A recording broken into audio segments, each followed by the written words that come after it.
How many of you have ever walked into class on the first day of school and you already felt like you had something to prove? And why would that be? It would be because you would have to work harder than the majority of the students there in order to make people take you seriously. Examples like this happen to women all the time today. It's much harder to become successful in STEM fields than it is to major in something like education or English, which are viewed as the more feminine fields, and this creates gender inequality. This kind of thing doesn't just happen in school, it happens at work and even in various social situations.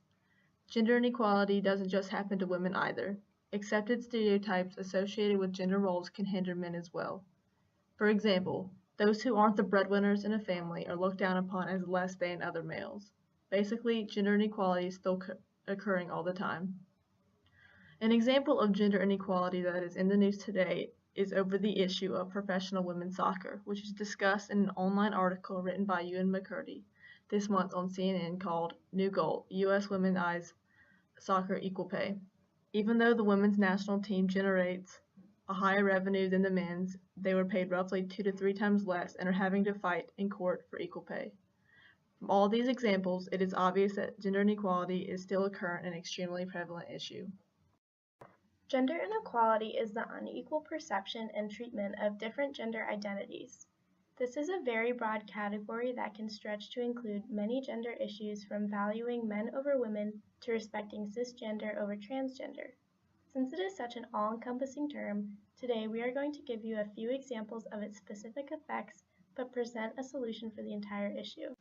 In Robert Jackson's November 2012 review of Cecilia Ridgway's Frame by Gender, Gender in the Modern World, published in Contemporary Sociology, framing is articulated as the cognitive process by which people's interpretations of other social characteristics shape their actions. Essentially, the way someone perceives someone else is partially based on that person's gender, and that judgment affects how that someone treats the other person. This often culminates in the unequal and unjust treatment of other people simply because of their gender. As college students, we are at a critical crosspoint in our lives, and we cannot let this issue continue any longer. Edmund Burke said, "The only thing necessary for the triumph of evil is for good men to do nothing." If we do not move to balance gender treatment, we continue both ethical and logical injustices. Logically, constraining genders limits people's potential for moral and intellectual growth, and thus the moral and intellectual growth of their community. Ethically, it is simply and unequivocally wrong to discriminate because of someone's gender. Now that we have a grasp on the prevalence and problem that gender inequality poses to society, we will present to you our solution, Gender Equality Week. Monday is the kickoff on Library Bridge. The first step in battling gender inequality is to get students talking about how gender inequality has affected them or people they know. A mural will be present in front of Cooper Library for students to anonymously write down their stories. On Tuesday, we will have our Gender Relations movie night at the Hendricks Center. We will be showing Mad Max and Misrepresentation. Mad Max demonstrates gender roles accepted in popular culture and strong female characters. Misrepresentation, according to the film website for the Representation Project, accessed April 10, 2016, illustrates the lack of female leadership in government, business, and film production in the U.S., and the cultural barriers that make it difficult for women to attain such leadership positions. Wednesday is Gender Neutral Day, a day without the gender roles accepted by society. Bathrooms in the student union will be marked as gender neutral, and students will be encouraged to wear gender neutral clothing. Discussion tables will be present in the union and on Library Bridge to educate students on gender roles and how they limit one's potential. Thursday will be our story share with host and sponsor Jaden Smith.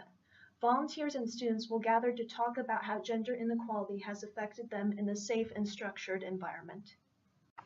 Friday closes the week with our Play Like You Field Day and group dialogue sessions. Ellen DeGeneres, another one of our sponsors, will be present to lead the teams in discussions of the roles and topics we've discussed this week after the games have been played. Ignorance is a major reason that gender inequality is still such a prevalent issue. Laura Bates cites in her September 2015 article in The Guardian, Young, Male, and Feminist, If Only There Were More of Them, that many men who would support gender equality or feminist ideas often do not speak out for fear of being judged harshly by their peers. Starting and facilitating conversations among college students will combat this lack of information about and acknowledgement of gender inequality as a significant issue. Imagine a world in which gender inequality is ignored and continues to grow. Both genders are treated differently on matters of education, health, and politics. There is a lack of opportunity in certain fields. This is what will happen if we refuse to take action. Without discussion, without participation, this is what the future will look like. We cannot continue the status quo, where people are mistreated for a physical characteristic that they are born with and did not choose.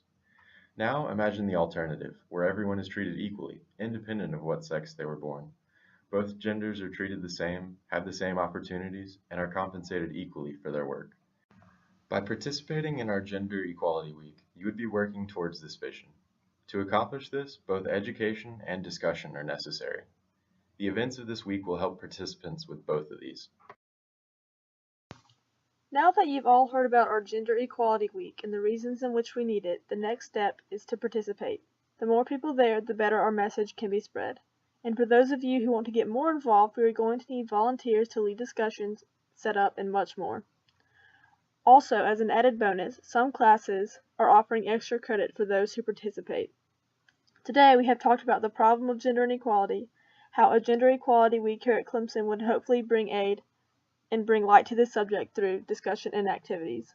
Please come out and support this event in any way you can, or by your inaction, know that you accept the roles and barriers that gender inequality has placed on our society.